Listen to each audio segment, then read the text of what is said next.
kanya ntimwiriwe mwese nashaka mbanze ndabashimire cyane kuba mwitavye kino kiganiro.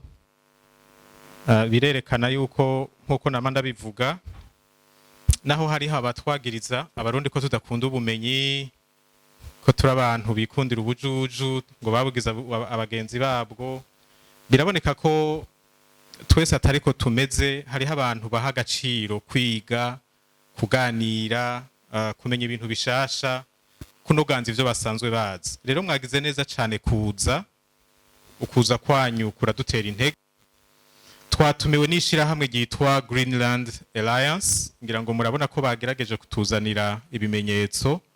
Benshi muri mwebwe murarizi, ariko ku batarizi n'ishirahamwe rikora igikorwa cyo kwigisha uburongozi, rikongera rikanigisha ivyo twita igwizatunga nyubaka kibano, mu gifaransa ni entrepreneuriat social, aho dukorana n'abantu bafise amikoro make cyane, ariko tukagerageza kubemeza yuko gutera imbere bishoboka, tugaheza tukabaherekeza muri urwo rugendo, kuko kenshi dusanga abantu bari hasi cyane mu vyiyumviro.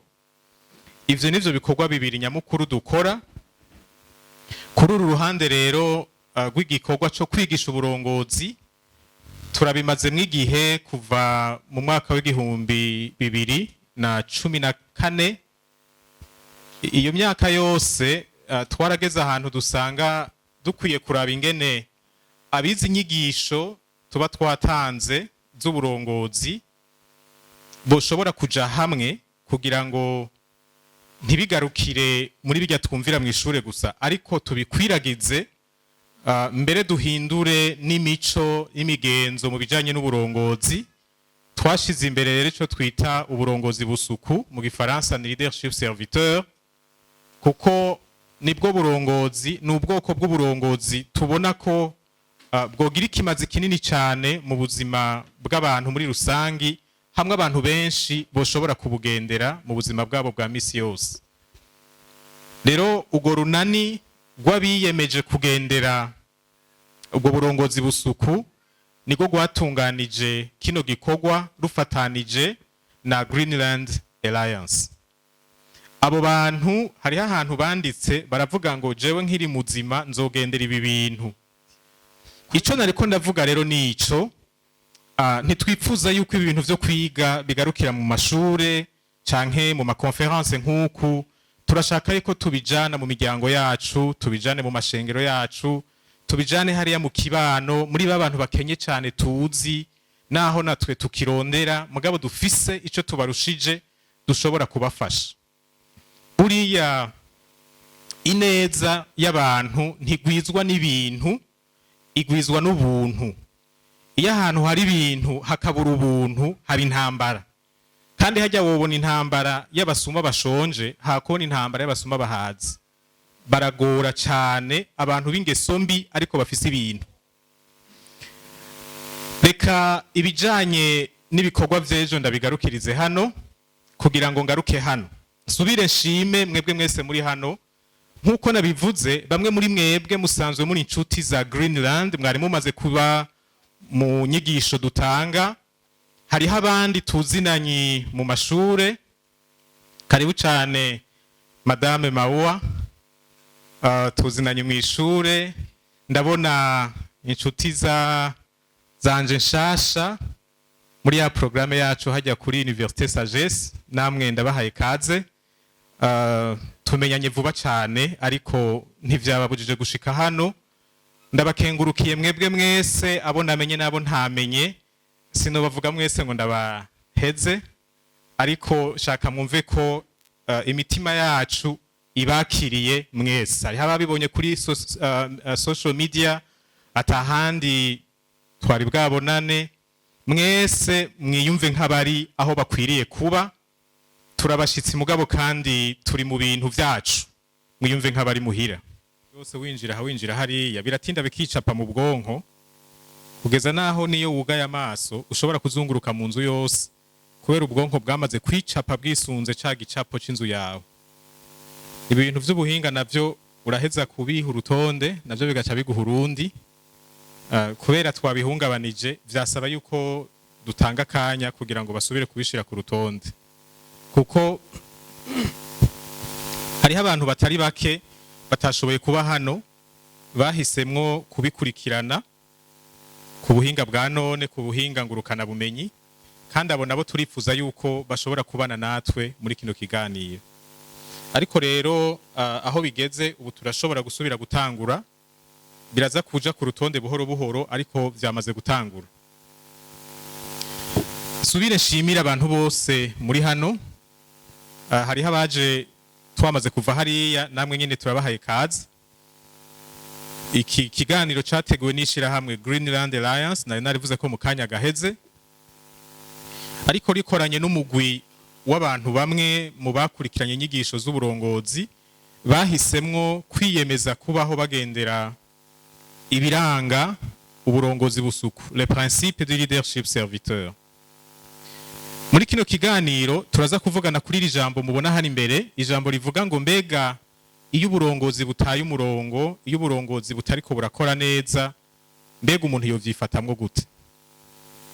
Vyangoye cyane gutora rirya jambo crise de leadership mu Kirundi, kuko crise ni ikintu kiremereye cyane kurusha ingorane isanzwe. Ahantu turiko turavuga vya bindi bishika, umurongozi agakora nabi, akihenda, babiri batatu bagahanurwa bagakosorwa bikarengana, ubuzima bukabandanya. Turiko turavuga igihe ibiranga uburongozi, la culture du leadership yononekaye ku buryo mu bisata bitandukanye aho dukenera uburongozi usanga ibintu bipanze nabi.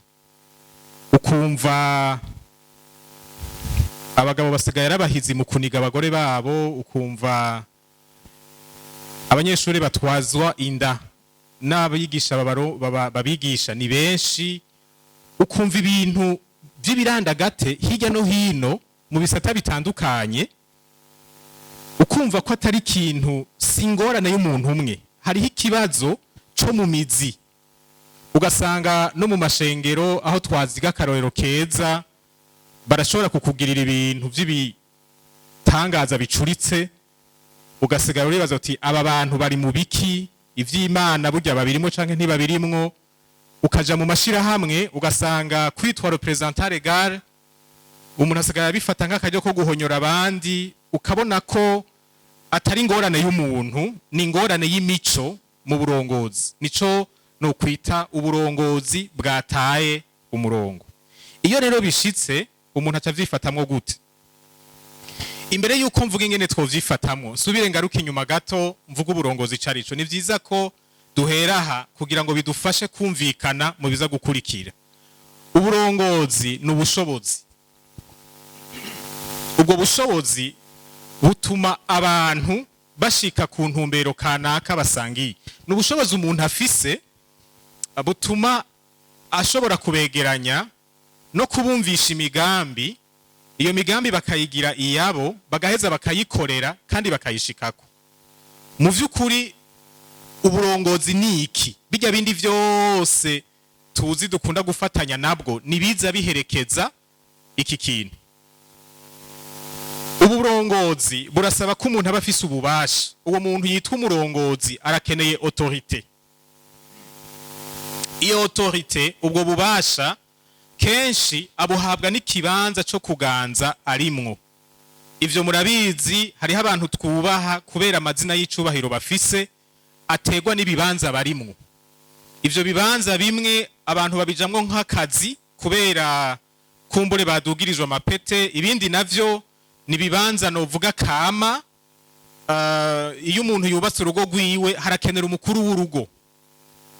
Kubura umupapa mu rugo birafise autorité biguha muri urwo rugo.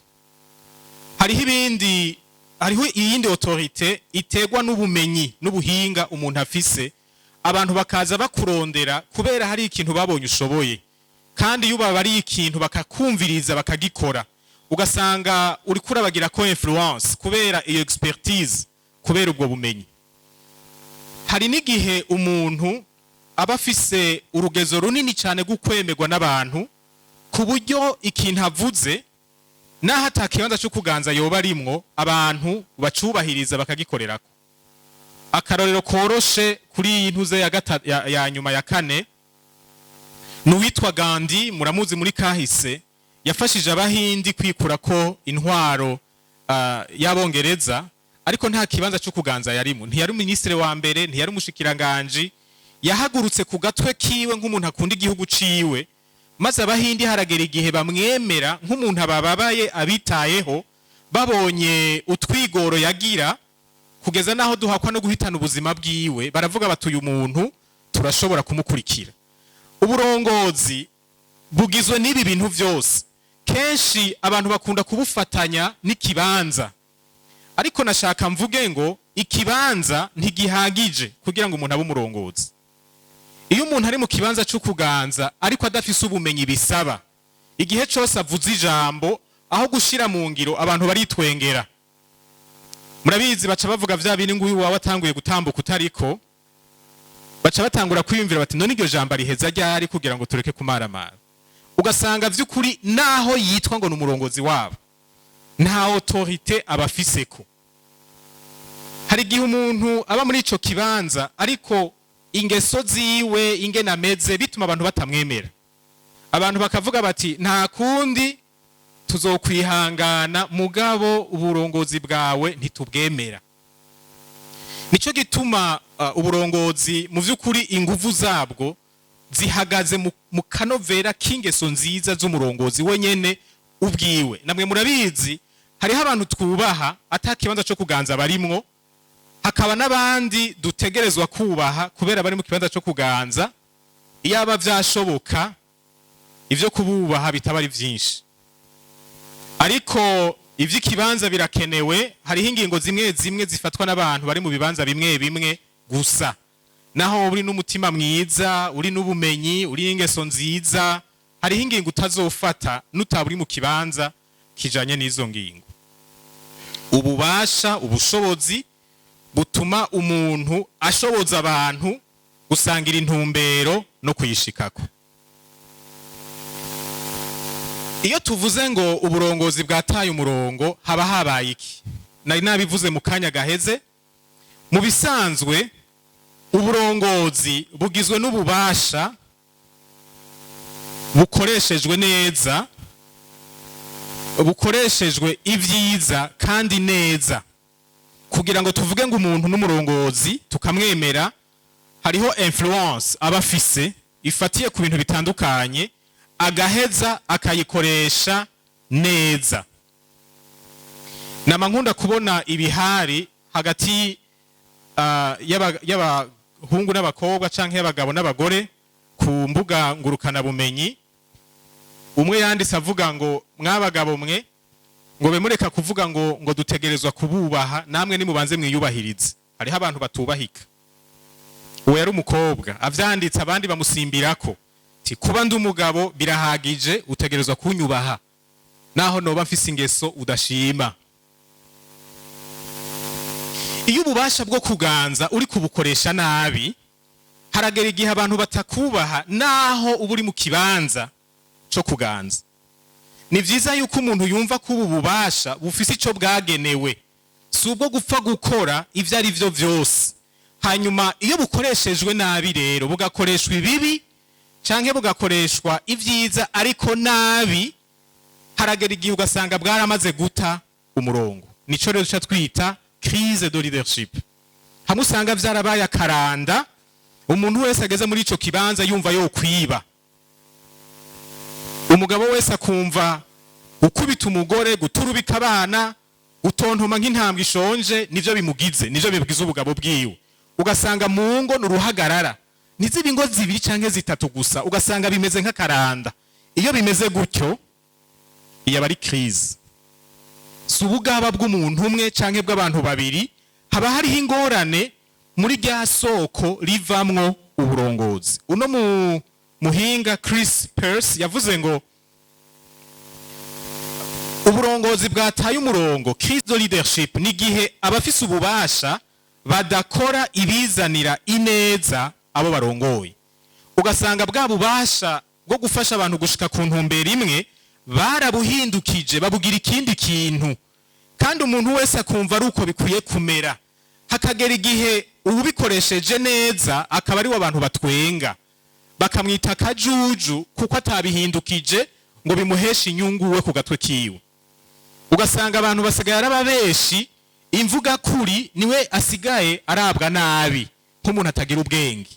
Iyo ibintu bigezaho uwibwe akaba ari we yiruka, abasuma bakagenda bararamanga, ubwo si ubugaba bw'umuntu. Iyo ni crise de leadership. Ikibazo rero none iyo ibintu bimeze gutyo ucugira gute? Bamwe baca bavuga bati ucujana nuko ibintu bimeze. Niko bimeze, niko system imeze. Abandi bakavuga bati ucuraba ahandi hantu hakira ubuntu ugaca uhungirayo. Abo bantu bacuramye ukabareka bakabandanya bacurama. Abandi bakavuga bati ucucungira ku irembo, wowe ukirinda gukora ivyo bibi, mugabo ntiwite muri vyinshi ngo bihave biguhitana.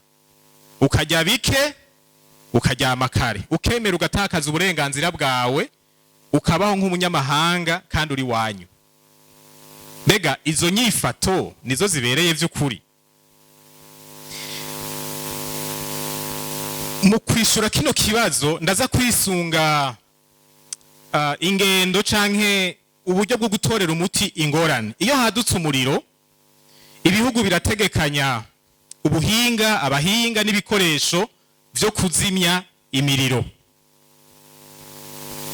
Ariko imiriro ibaye myinshi cyane, amazu yose agahira rimwe, hazogera igihe abo bantu ataco bakiza.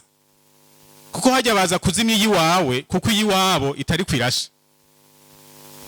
Imiriro ibaye myinshi cyane, haragera igihe n'amareta agahindura, akaza kurondera igitera iyo miriro.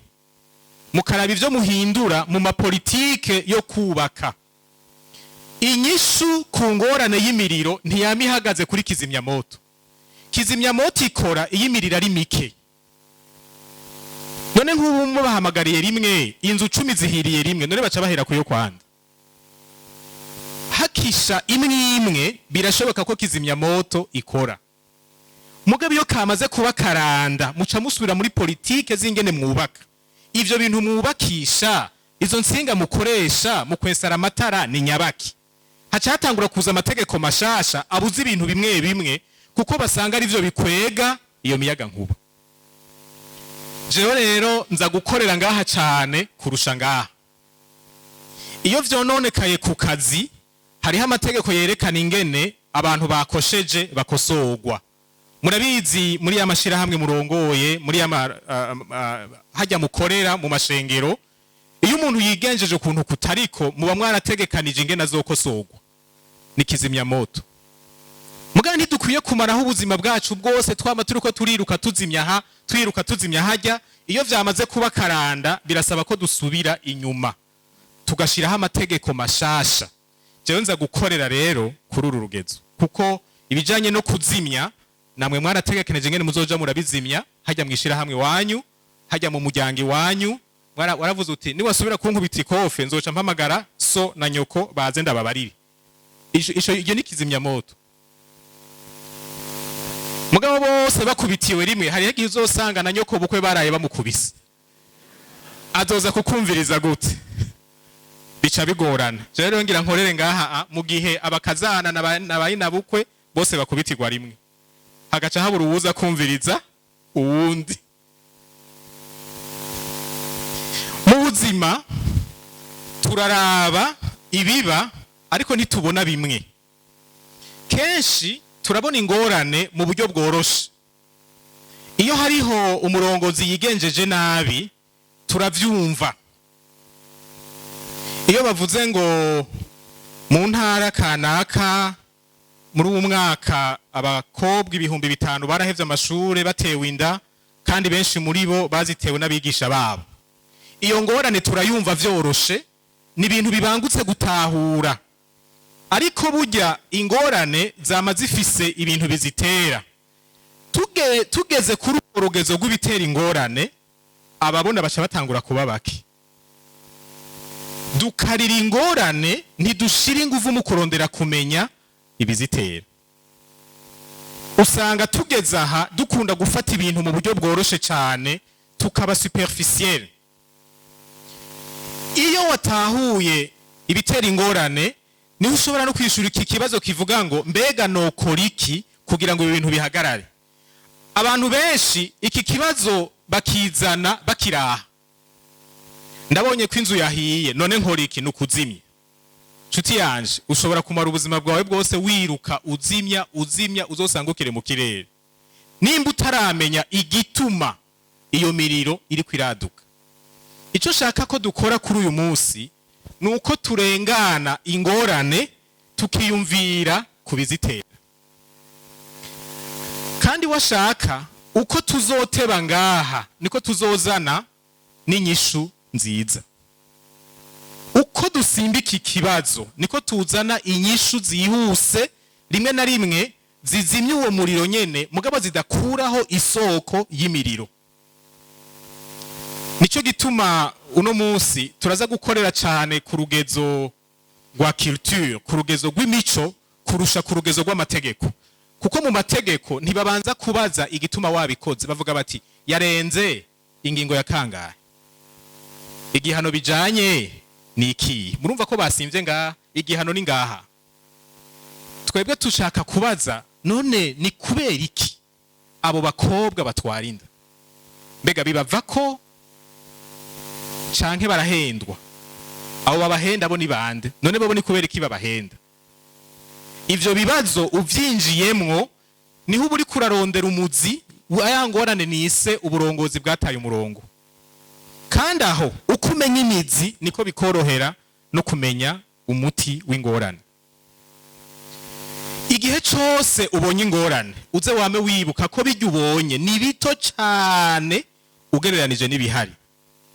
Ivyo tubona na akagatwe gaseruka kiki kintu bita iceberg. Iceberg na amazi aba yakanye cyane agatinda kamera nk'ikibuye mu biyaga vyo mu bihugu bikanye cyane. Iyo uri kuraraba ku kiyaga hejuru ubona ka kera, ariko musi haba hari ikindi kinini cyane kitabonekera amaso ariko kiruta kure niyo kijya ubona. Zijya ngorane tubona naka kantu ko hejuru. Si vyiza kwihuta kurondera umuti wazo utaramenya ibiri munsi yazo. Usanga uri kugwana ya ntambara yo gukwamura ivyamwa birura uterera hariya, kandi igiti gituma biboneka kibandanya kizana ibindi. Uzoca usaza wiriguragwana n'amababi, wiriguragwana n'ivyamwa, kuko ico giti hari n'igihe mbere gica kinarondoka ugasanga vyabaye vyinshi. Uce wama wiruka impande zose. Hari ahantu umuntu agera bivanye n'ubunini bw'ingorane akavuga ati aha hantu ivyo kwihuta ntibishoboka, reka tugende buhoro iki kintu tukirandurane n'imizi. Urinze ubona igitoke camye ibintu bidafaditse, uri umurimyi w'ubwenge ntucuga umugituka wagitoke cikigabawe utukana n'igitoke, kuko kugira ngo kimere uko haba hari ibintu bitumye kimera gutyo. Ibitoke vyose ntibimeze uko, bishobora kuba bivuye kuri iyo si yawe itameze neza, kandi nutahindura iyo si ngo uyitabire, naho uzotukana ijoro n'umurango ntuzokwigerera nk'igitoke gisa neza. Bishobora gutegwa n'umuco muke, murabizi ibiterwa birakenera umuco. Bishobora gutegwa n'imvura nke, si vyiza. Noneho abarimyi bobo barabitora n'ingoga, twebwe nitwe bigora muri ibintu vy'ingorane zo mu buzima bwa misi yose. Umurimyi bitagenze neza ararondera kumenya icabiteye, maze agashira inguvu kugukosora izo ngorane ziri mu mizi. N'ingorane z'uburongozi nuko zimeze. Nta muntu yaduka ngo yibe gutyo nyene atakintu kibiteye. Bijya bintu vyose umenga ntibisiguritse, hajya biba bifise insiguro. Ngo yari umuntu w'intore ngo araduhindutse, mu vy'ukuri ntimwari mumuzi. Yamye ameze uko nyene, ntiyari bwaronka akaryo ko kubereka icari. Ngo umuntu wese ngo aronse amahera ngo aca yononekara, bemureka kubesha. Hariho abantu bayafise batononekaye. Yari yarononekaye, ntiyari bwaronka ingene bibereka. None wowe ugomba umuntu ajye adafise ivyarya, banza umurindire biboneke, niho rero uca umumenyera. None mwibaza ko mwebwe hariya cyagihe mwari mu ishure n'ubu muracahari. mwebwe nta bantu muzi birirwa baratirisha aba serviteur babahagaze hejuru, ntabo mwabonye? Ugatinda ukibaza aba bantu none nta n'ubwenge bagira? Nta bandi muzi aba serviteur basohoka bakabatana ikibazo ntibatirisha? Ntabo murabona bahagarara kuri feu rouge ata modoka nimwe ihari, n'abandi baguma barondera aho baca imodoka zirunze imbere yabo kandi babona feu rouge? Imana tubwira nuko imodoka zitaguruka zomaraniye mu kirere ziriko ziraguru. Inyifato y'umuntu irafisa hiva, si ibintu bipfa kwaduka gutyo nyene. Hari abantu bibigaba kera, umuntu yabahaye ijambo yaratwononeye, barafashe ijambo baravuga ngo nta utunga ativye. Abo bahungu barabasuma kubera vyari vyarabananiye gutunga ubutunzi butagiramwe amanyanga, baca bashaka kutwemeza ko twese dutegerezwa kwiba. Ivyo bintu sivyo, ariko uwavyemeye nk'ukuri niyagera hashobora kwiba azoca agaragara. Abasuma si bajya bose tuzi, hariho abataramenyekana kuko batararonka ivyo biba. Ikizotuma biba kibarimwo, mugabo kirakenera ibigira gute? Ibigisohora. Igitoke ntigipfa kwama nabi gutyo nyene, haba hariho imvo, kandi n'umurimyi w'ubwenge urondera kumenya imvo ugaca ukosorera hariya nyene.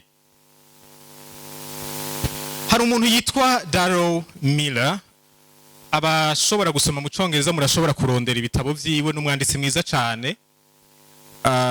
Yaranditse yerekana ingene igihugu gishobora guhinduka biciye mu guhinduka kw'imico. Niwe yavuze ijambo nshaka gufatirako, yavuze ngo imico y'igihugu niyo ivamwo inzego zaco. Uko imico imeze nivyo biguha ishusho y'inzego igihugu kigira. Avuze inzego ariko avuga les institutions muri rusange, ntimwumve inzego zirongoye igihugu gusa. Ariko aravuga imiryango, umuryango ni institution sociale. Ariko aravuga amashure, ariko aravuga bwabo buto buto bw'abantu bashira hamwe inguvu, ariko aravuga abadandaza, abakora ibikorwa vyo kudandaza, ariko aravuga amashengero, ariko aravuga amashira hamwe atandukanye na za nzego rero zitwaye igihugu. Yavuze ngo imico niyo ivamwo inzego. Bya ni majambo bihera ngaha. Iyo usanze mu nzego hari ingorane, ntuzugwane nazo, uze wige imico yazivyaye ingene yaparanganye. Ubuparanganye iyo bwahereye ni ngaha. Reka ndabivuge mu majambo afadika.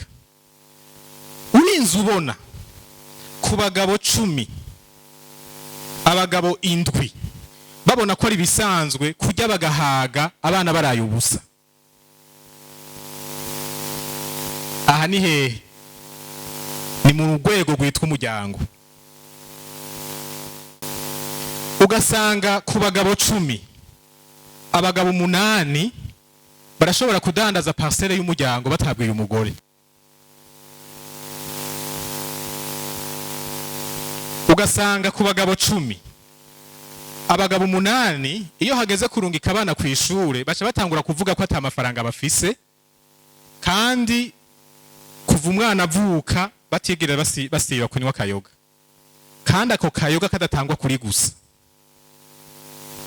Ucubona ko muri iyo culture ikintu c'ama priorité kiracuramye. Ntuzugwane n'uwo mugabo, uzugwane niyo culture yamuvyaye, kuko abagabo bose ntibameze uko kwisi. Hariho ama culture avyara abagabo bameze ukundi kuntu, kubera yoyo atonze neza. Aha tuba turi muri culture ya egoisme. Inda y'umuntu iruta kazoza, bagaca bakubarira ngo burya n'amavuta y'umugabo arara hehe. La culture de l'épargne ugasanga ntibaho, abironse abijya vyose bikenewe akarara mu mugazo ngo n'ubugabo. ivyo umugabo ntavyiga kubera aronsa abana, akura bibona kuri se, akura bibona ku babanyi. Ibintu bipfira hehe? Bipfira aha hepfo mu buzima bwa misi yose. Uyo mugabo niyageraho ahembwa amafaranga menshi, aho kugwiza imigambi y'umuryango agwiza ivyo yinjiza mu nda. Ntaduza investissement y'urugo, aduza consommation y'inda yiwe. Yononekaye kuva kiri umwana. Nico gituma umuntu agera ahantu akibaza, none uyu muntu ko yize kaminuza bigenda gute ngo ibi bintu bimunanire gupanga? Biramunanira kuko hariho akabuto ko gupanga ibintu neza ataronse akiri muto. Hingero ndabereka ingorane dukunda kugwamo. Duca dutuka abagabo tukibagira ko cya kindi cavyara bameze gutyo kiriko kiravyara n'abandi. Tukibagira ko n'abahungu bari mu ngo zacu bariko bakura basa nabo. Uzopfa wiruka uzimya imiriro usanzukire mu kirere, kuko n'ubundi ibituma imiriro iba n'ubundi biriko bibandanya bikora. Ukurikije kuri uku kuntu Daro yabivuze rero, nimba udakunze inzego, subira aha hepfo hajya ziva. Inzego ni nk'umwimbu, udakunze umwimbu ahindura imbuto. Ntacaza gukubita imigere ku bitoke ngo vyamye bitari ivyo. Hindura imbuto, uhindure n'ingene uzitwararika. Ndazi ko kenshi dukunda ibintu binyarutse, ariko burya hariho ingorane zidashobora gutorega umuti mu buryo bwihuse. Iyo imico yavyaye inzego ziza zimeze ukuntu gusa n'iyo mico nyene. Abandi bantu turiko turaganira baravuga bati imwe mu ngorane abarongozi benshi bafise kandi tubabaza, aho bariko bavuga abarongozi bari mu bibanza vyo kuganza, ingene batunganya amafaranga y'amashirahamwe habamwe igipfungu. Transparence financière ntibaho. Mu mutora ari umuntu w'intore yahagera agaca atangura gukora ibintu nk'uko umenga mwebwe nta jambo mufise. Bariko bavuga nga none ivyo bintu muriko muravuga mwibaza ko ngaha atabirimwo muri twebwe. Bamwe bati nta bihari, twebwe turabakirisu honyene. Muri abo bakirisu bari ngaho bari abagabo gusa, iyo yari inama y'abagabo. None ko muri abakirisu gusa, muri mwebwe ni bangahe mufise ukuntu mwama muganiriza abafasha banyu, mukabamenyesha amafaranga mufise, muronse consultance mukabamenyesha, hageze gukoresha uburyo bw'umuryango mukicara mukavugana. Muri gestion financière familiale yanyu hariyo transparence. Nimba tayiriyo, webwe ntimwumva ko ari ubusazi kuba mutabishira aha mukavyitega. Erega ivyo tubiba ngaha nivyo tuzokwimbura ngaha. None nimba ujya muhungu yakuza abona uha mama wawe 5,000, 10,000, ntiyigera bumva muri ko muravugana imigambi y'urugo. Niyaba musitanteri vy'ukuri witeze ko azobwira barongoye ingene ariko aratunganya amafaranga abikura he? Erega nta karorero mwamuhaye. Ariko rero uretse ko ubuzima bwa misi yose imico ari iva mu inzego, n'ingene inzego zikora birafise ingaruka ku mico. Mu ndwi yahera naganiriye n'umuntu umwe wo muri Kenya, ndiko ndamubwira nti je wangeza kubona ibintu hano iwacu mu Burundi, iki kintu twita amanyanga, corruption, kiri mu mico yacu, kiremewe. Ugiye ku mupfumu ugenda utwaye intama, kandi burya ivyo upfumurirwa biravana n'ivyo utwaye.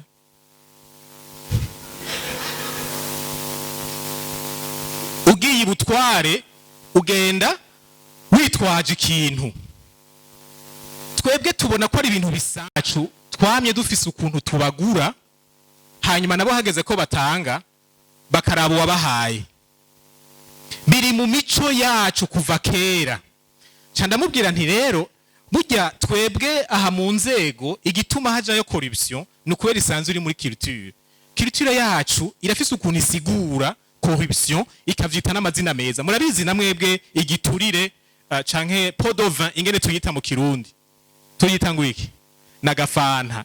Agafanta n'akantu keza ntikanaborera honyene kandi karanasosa. Turafise ukuntu tuvyita amazina aryoshe.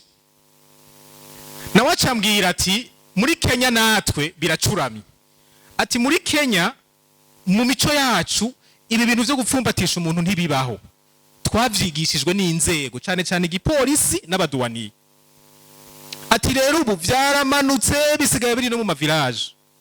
Byavuye hejuru bica biza he mu mico murahumiwe rero murafashwe nyamba muzohera he kugira mu birandura. Ariko natwe burya byahereye ngaha hasi bica bihereza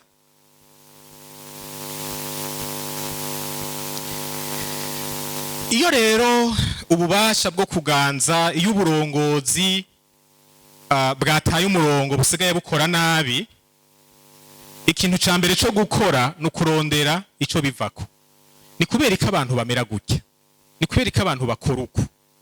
Subira muri kahise urabe iyo vyavuye. Biroroshe cyane gutahura igituma la tricherie iri mu kazi kuko ihera mu ishuri.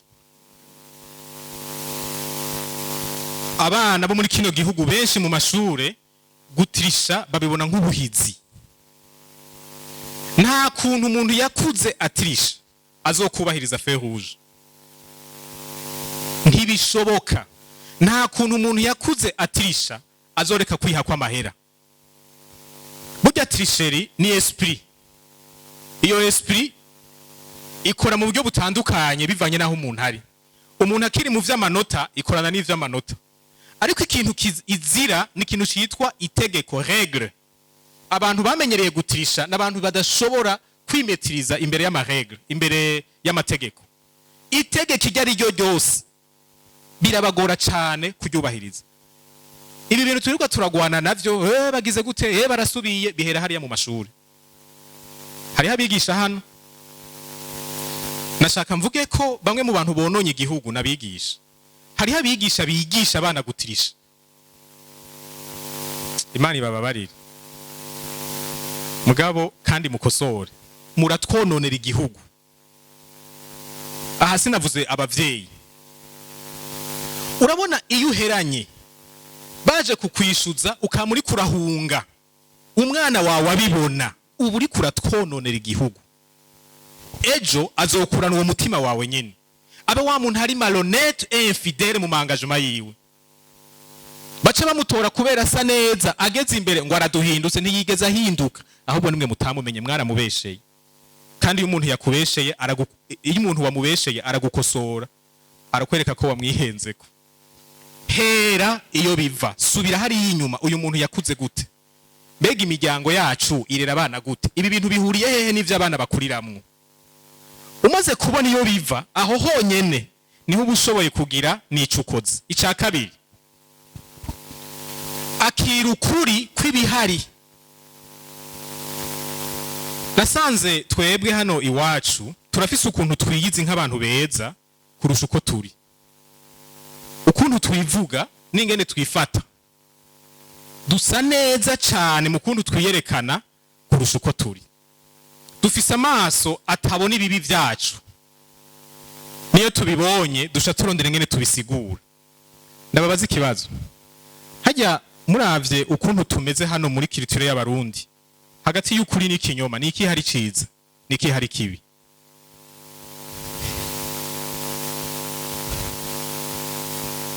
Murabona ingene muri ko muratinya kwishura. Aha mu mutwe muri ko muraharura. Kandi mwabigize neza cyane. Abarundi nuko tumeze. Biravana. Biravana. Ikinyoma kirashobora kuba ciza iyo kikuzanira inyungu. Ukuri kurashobora kuba kubi iyo kugutera ingorane. Hariho umugabo yari yarivye nka kera igihe kimwe aca yishikana ku gipolisi kw'ikomini. Aravuga ati zanka zose mwama mwumva bavuga zibwe ngaha muri imyaka irenganye. Yari jewe. Ati ariko ibi bintu ngira ndabihagarike nafashe ingo yo kubihagarika, ubu rero ndaje kugira ngo mumpe igihano tuberanye. Uwo muntu yaramuravye ati uyu mugabo arakomeye canke yasaze. Nta muntu yemera ikosa. Urarahira abuzukuru n'abakazana n'abishwa muri sentare ko uwo muntu ariko arakwagiriza ibintu akwanka, ahubwo uwo mubaza ica kuronderako. Kandi ivyo bintu warabikoze izuba rigize gute? Ryaka. Kubera ibinyoma n'ibiturire n'ivyandagutakiye, ubwo rubanza urutsinze, utashe, ugaca uhita wihaka agacupa ngura umugabo. Bantu b'Imana murumva iyo turi.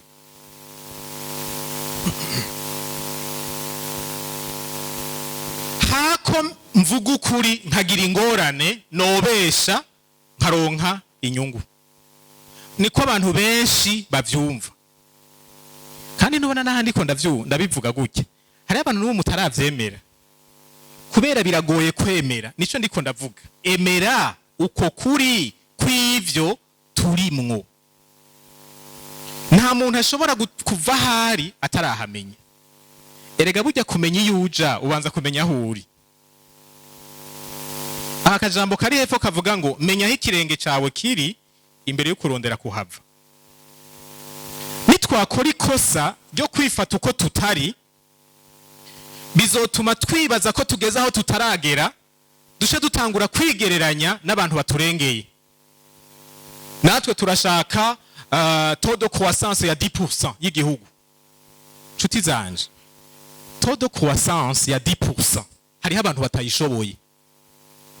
Naho mwosenga mukararayo mukira abanebwe, mudashobora gukoresha umwanya neza. Tukiri abantu banezerwa no kuronka umushahara naho batowukorera. Abantu batamara amazwa no kurya ivyo batakoreye. Ntibishoboka. Ngira subira inyuma gato. Iri jambo ni rirerire gose kandi ahandaza kuhadoda kuko turahagwaye. Turatinya kwiraba mu kiyo ngo tubone intege nke zacu, tuzemange hanyuma dufate ingingo yo kuva muri ubwo bubegito. Tuguma ducisha ko nibisanzwe n'abandi barabikora kandi Satani arakora nkuko mega korera iwacu gusa. Urotwe yatangure kuba abaliye ba Satani.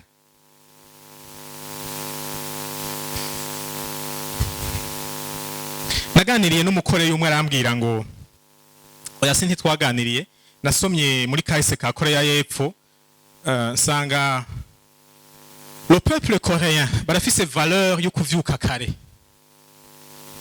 5h du matin, isaha 11 z'igitondo baba bavyutse. Mu ma service ya leta bashika ku kazi isaha 2 z'igitondo bakahava isaha 4 z'ijoro. Bariko barakora. Hani wacu isaha zacu mu gitondo zamazira inyuma, ku muhinga mu zamazira imbere.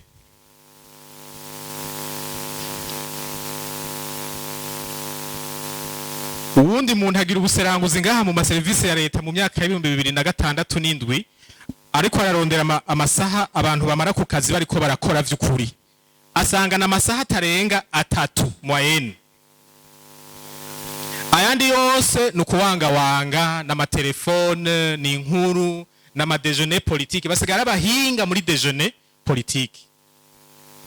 Tukimeze uko hariho degré de développement idashoboka, kandi ntimunkange ngo muzosenga. Hari amasengesho Imana itishura. Uravyemeza? Reka ndabereke rimwe itishura. Muce mushaka muri gerageze kuri no mugoroba. Imana ntizokwishura isengesho rivuga ngo Mana ngaburira ibi vyo kurya. Ngo ntiteka nta n'igikoni yigira, n'igikoni yaraturiye. Urafata isahani yo kurya y'ivyo kurya uyishira imbere yawe usenga uti Imana aha sinkora mutanga buri. Inzara izokwiciraho nyene. Kandi Imana ntizoreka kuba Imana. Hari ibintu Imana yadutumye tudakoze tuzoba bakene. Izi ibintu byo kwisigura ngo namasaha y'abarundi, namasaha y'ububeshi isa amasaha y'abarundi, ni biri mu bidusubiza inyuma. Ico ndiko ndavuga ni iki? Uza gugira ingwara arayirata. tubanze tumenye intege nke dufise igituma tuvyara abarongozi bameze uko bameze bituvako turafise ukuntu tumeze. Hari umuntu yitwa, abantu mukunda kwiga kahise, hari umuntu yitwa Alexis de Tocqueville, yigeze yari mu diplomate umenga w'umufaransa, yigeze kugendera Amerika. Atangajwe n'ukuntu Amerika yari imaze nk'ibinjana bibiri ivutse, ariko iriko iraduga itanguye kuba superpuissance. Aravuga ati twebwe igihugu cy'Ubufaransa ni igihugu ca kera, bigenda gute ngo abantu batanguye hirya y'ejo baturute.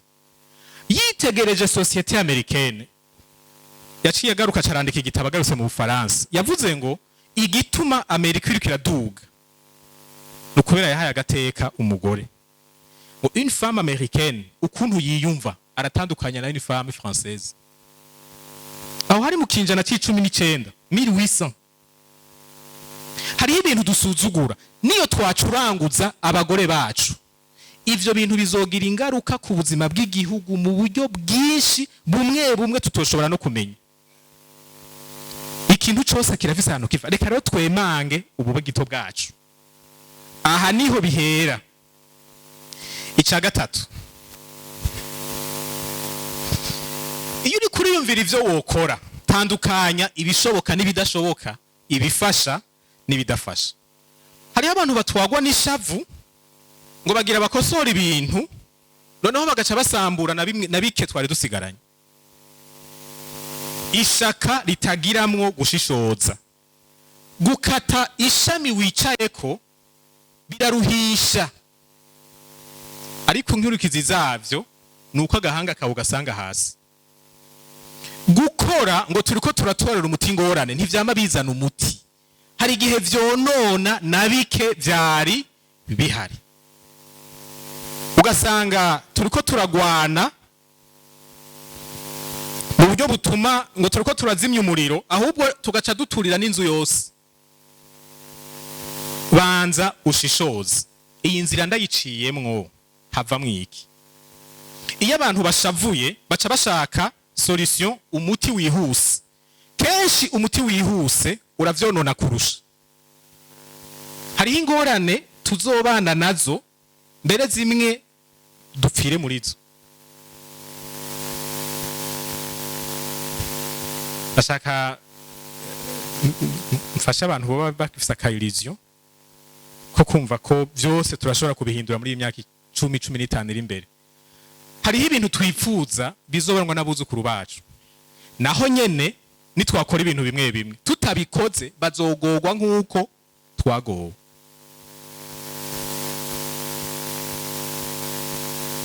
Mwirinde cyane inzira zihuse. Okay, yagize gutya ce mupfunga. Bon, hari igihe biba bikenewe bivanye n'ama circonstances, ariko twebwe nk'abarongozi umuti dukwiye kuzana n'umuti ushobora gufata igihe kirekire, mugabo kazorandura ya mizi mibi. Ntiduhave dusanga turiko duca igiti kandi tucicayeko. Ica kane kandi rero nico ca nyuma, twese hari ikintu dushoboye gukora. Ntidukora ikosa ryo kwiyumvira ni bande bashoboye kubitorera umuti. Abarundi kimwe mu bintu bitugora bitewe na kahise kacu mu buryo bw'imico,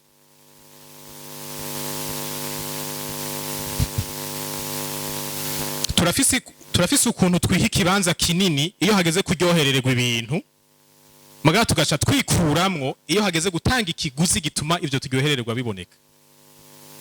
Turakunda cyane kuja mu rubanza iyo harimo ivyo kurya n'ivyo kunywa, mugabo hageze gukora kugira ngo ivyo kurya n'ivyo kunywa biboneke dusha twigirayo. Turashaka yuko umukuru w'igihugu atuma indya ziboneka mu gihugu, mugabo kugira ngo dutange intererano yacu kugira ngo ziboneke twumva umenga si ivy'iwacu. Ibi bintu bitegwa na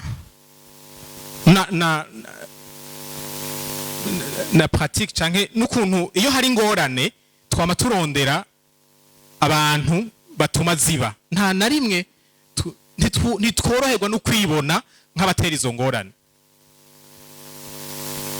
abo bagabo b'ibigaba abo bagore badashoboka twama turiko turarondera ntitwigera turaba ngo mbega jeho nigiki nari gukora ntakoze cyatumye ibintu bimera gutya uruhara rwanje nuruhe malheureusement ivyo nshoboye guhindura jewe nivyo mfise kububasha gusa biriya vyabariya nta bubasha na buto ndabifiseko nimba nifuza kugira ico nkoze ntegereza kubanza kuraba uruhara rwanje nkagabanya amaso yo kuraba uruhara rw'abandi ikindi cyanyuma gituma bitugora dufise culture fataliste hazoba icobaye Imana irabibona ukamenga vyaje isinziriye none vyaje iri kwirakora iki yarihe Imana bon sindabitebamo cyane ndaze ko ivyo kwemera kumbure tuba dufise ibitandukanye Imana irabaho iriho kandi irakora mugabo si umukozi wacu hariho ivyo idakora twama tuvuga ngo ishoboye vyose kandi nivyo ishoboye vyose mugabo ntikora ivyo ishoboye vyose ikora ivyo ishatse gukora hariho ivyo idakora kuko yiteze ko ari twebwe tubikora nitwaja mu ishure tukajya umutima abana tukirirwa turabatuka bazoheza amashure bararunguriwe ata kintu baje kumarira igihugu naho twosenga kuva ku munsi wa mbere tugashika ku wundi wa mbere tutabareze tubategurira kuba responsable ejo amasengesho dusenga ntazokuraho iyo mbuto mbi twabashizemo nuko Imana ikora si fatalisme mu buzima nkuko Jim Rohn yabivuze ntituronka ivyo twipfuza turonka ivyo dukwiranye hariho abantu bakwiranye n'ubukene kandi abo burabomako ukamenga ni karande mbaye abanyarwanda bikanka mugatigita amaproje cana ko mukaguma mugira marche sur place kugeza aho abahinga bitinda bikabayobera bati tubwire none ifashanyo zatanzwe hajya ahantu zagiye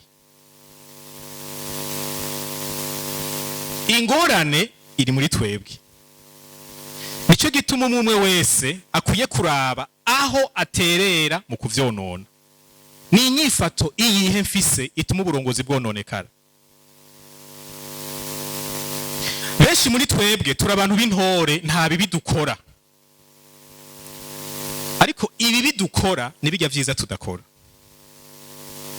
ivyaha biri kubiri hariho ibibi bikogwa n'ivyiza bidakogwa twese hano turashobora gufatwa n'icaha citwa kudakora ivyiza dushoboye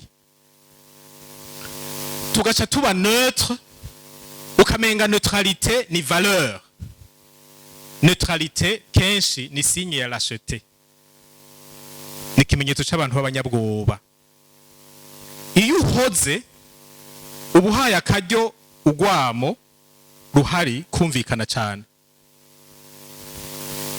iyo uzimije akabuji kawe umwijima wari uhari uca woroherwa hariho ibintu vyohinduka hamwe twokora bijya vyiza dushoboye mugabo tutariko turakora reka rero duhere ngaho ibisigaye tuzoja turongerako bivanye nuko tugize ubushobozi bwo kubikora